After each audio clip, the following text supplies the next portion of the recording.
আপনাদের সামনে আমি সূরা মুলকের 2 নম্বর আয়াত তেলাওয়াত করেছি। আমাদের এই দুনিয়ার জিন্দেগিতে থেকে একদিন মৃত্যুর মাধ্যমে পরপারে পাড়ি জমাতে হবে। আল্লাহ তাআলা আমাদেরকে দুনিয়াতে পিতামাতার ওরসের মাধ্যমে জন্ম দিয়েছেন, প্রেরণ করেছেন। একদিন আমাদেরকে রব্বি কারিমের দেওয়া নির্ধারিত সময় যখন শেষ হয়ে যাবে, একদিন তার ডাকে সাড়া দিয়ে আমাদেরকে কবর জগতের দিকে পাড়ি দিতে হবে। বলেন ঠিক কিনা? সম্মানিত মোহতারাম হাজিরিন, এই দুনিয়া চিরদিন থাকার জায়গা নয়। এই দুনিয়াতে আমরা চিরদিন বাঁচতে পারবো না। যে ব্যক্তি এই দুনিয়াতে আগমন করে সে ওই পরপারের জগতে যাওয়ার অগ্রিম টিকিট নিয়ে এই দুনিয়া আসে। বলেন ঠিক কিনা? আমার প্রিয় ভাইয়েরা, আল্লাহ তাআলা আমাদেরকে হায়াত দান করেছেন, এই দুনিয়াতে জন্ম দিয়েছেন পিতামাতার ওরসের মাধ্যমে। আল্লাহ রাব্বুল আলামিন বান্দার উদ্দেশ্যে বলেছেন, আল্লাযী খালাকাল মাউতা ওয়াল হায়াতা লিয়াবলুয়াকুম আইয়ুকুম আহসানু আমালা। আল্লাহ রাব্বুল আলামিন বান্দাকে জানাইয়া দিয়েছেন, যে ব্যক্তি আল্লাহ রাব্বুল আলামিন বান্দার উদ্দেশ্যে বলেন, আমি তোমাদেরকে দুনিয়াতে হায়াত দান করেছি, হায়াত দেওয়ার পূর্বে তোমাদের জন্য আমি নির্ধারিত মৃত্যুকে বাজেট করেছি।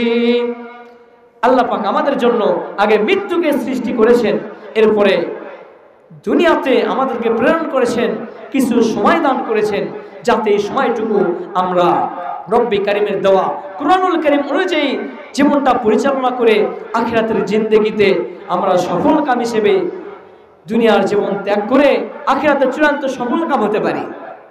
যে ব্যক্তি রব্বি কারিমের দেওয়া হায়াতকে নষ্ট করবে না, পালন করবে, রাসূলের বিধানকে 3.5 হাত বর্ডের মধ্যে পালন করবে, লালন করবে, সেই ব্যক্তি দুনিয়া আখিরাতে চূড়ান্ত সফল হবে। বলে সুবহানাল্লাহ। আল্লাহ রাব্বুল আলামিন আমাদেরকে তার নির্ধারিত সময় যখন শেষ হয়ে যাবে আমাদেরকে মৃত্যু দান করবেন। এই মৃত্যুর মধ্য দিয়ে আমাদেরকে পরজগতে পাড়ি দিতে হবে। কারণ আল্লাহ রাব্বুল আলামিন কুরআনুল কারীমের মধ্যে বলেছেন, কুল্লু নাফসিন যায়িকাতুল মাউত ওয়া ইন্নামা তুওয়াফাউনা উজুরাকুম ইয়াওমাল কিয়ামাহ। আল্লাহ রাব্বুল আলামিন জানিয়ে দিয়েছেন, মানুষ যেন সতর্ক হয়ে যায়, মানুষ যেন এই হায়াতের জিন্দেগিতে রব্বের কারিমের দেওয়া বিধান অনুযায়ী জীবন পরিচালনা করে। এজন্য আল্লাহ রাব্বুল আলামিন বান্দাকে জানিয়ে দিয়েছেন, প্রত্যেক প্রাণীর মৃত্যু বরণ করতে হবে। যে ব্যক্তি এই দুনিয়াতে আসবে তার আখিরাতের জিন্দেগিতে যাওয়ার জন্য অগ্রিম মৃত্যুর টিকিট নিয়ে এসে আসবে। আমার প্রিয় ভাইরা, আর আমরা মৃত্যুর কাছ থেকে পলায়ন করি, যে মৃত্যু আমাদের জন্য চূড়ান্তভাবে রব্বি কারীম বাজেট করে দিয়েছে।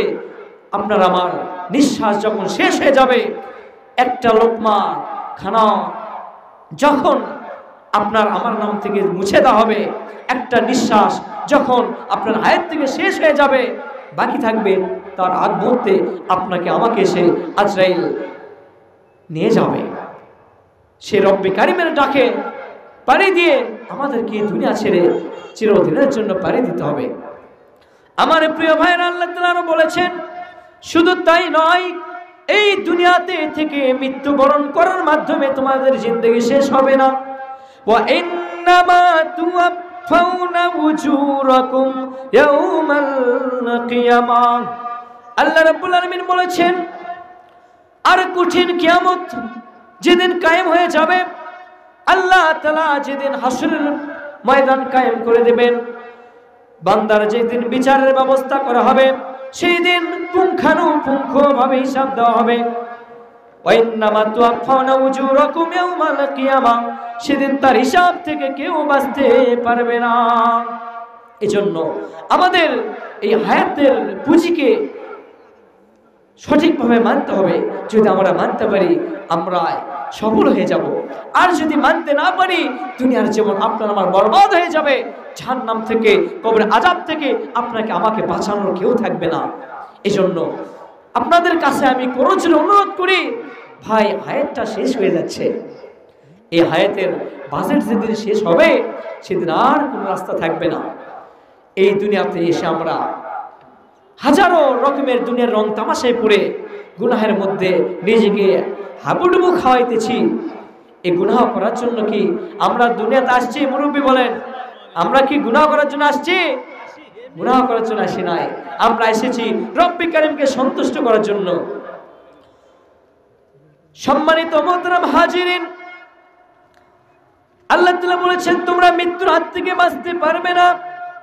কেননা আল্লাহ তাআলা জানায় দিয়েছেন, ওয়ামা কানা লিনাফসিন আন তামুতা ইল্লা বিইذনিল্লাহি কিতাবাম মুজাল্লা। আল্লাহ রাব্বুল আলামিন বলেছেন, তোমরা কি ভেবেছো তোমরা এই দুনিয়াতে চিরদিন বাঁচতে পারবে? চিরদিন বাঁচার জায়গায় দুনিয়াতে নয়, চিরদিন বাঁচতে পারবে না। রব্বুল আলামিন বলেছেন, আল্লাহ পাকের হুকুম ছাড়া এই দুনিয়াতে কেউ বাঁচতে পারবে না, আবার কেউ মরতে পারবে না। যেদিন বান্দার নির্ধারিত সময় শেষ হয়ে যাবে সেদিন বান্দাকে আল্লাহ তাআলার ডাকে পরপারে পারি জমা দিতে হবে। শুধু তাই নয়, আল্লাহ তাআলা বলেছেন তোমার যে মৃত্যুর সময়টা আমি আল্লাহ পাক চূড়ান্তভাবে বাজেট করে দিয়েছি। তোমার যখন চূড়ান্ত সময় আসবে আমি রব্বি কারীমের হুকুমে আজরাইল তোমার সামনে হাজির হয়ে যাবে। আজরাইল তোমার সামনে এমন ভয়ঙ্কর শুরুতে হাজির হয়ে যাবে, বান্দা তুমি জানো না মৃত্যুর যন্ত্রণা বড় কঠিন। তোমার সামনে আজরাইল যখন হাজির হয়ে যাবে, আজরাইলের পা থাকবে জমিনে, আসমানে থাকবে তার মাথা। এমন ভয়ঙ্কর রূপ নিয়ে আপনার আমার সামনে, বেঈমানের সামনে হাজির হয়ে যাবে। আজরাইলের ভয়ঙ্কর বিভৎস চেহারা দেখে মানুষগুলো হতাশ হয়ে যাবে, জ্ঞান হারিয়ে ফেলবে। মুহূর্তের মধ্যে আজরাইল তার জানকে, আমরা মানুষ যেমন শত্রুকে, চোরকে, কোন সন্ত্রাসকে খপ করে ধরে ফেলি, ঠিক তেমনি আজরাইল বেঈমান কেমন ভাবে ধরবে, মুহূর্তের মধ্যে আল্লাহ তাআলার সামনে হাজির করবে। বেঈমানের অবস্থা তার সময় অনুযায়ী, দুনিয়ার হায়াত অনুযায়ী ফয়সালা করা হবে, আর ইমানদারের হায়াতটাও তার সময় দুনিয়ার হায়াত অনুযায়ী, তার আমল অনুযায়ী ফয়সালা করা হবে। এজন্য আসুন আমরা আল্লাহর দেওয়া এই নির্ধারিত সময়কে কাজে লাগাই ভাই, নইলে আমাদের বাঁচার কোনো উপায় থাকবে না।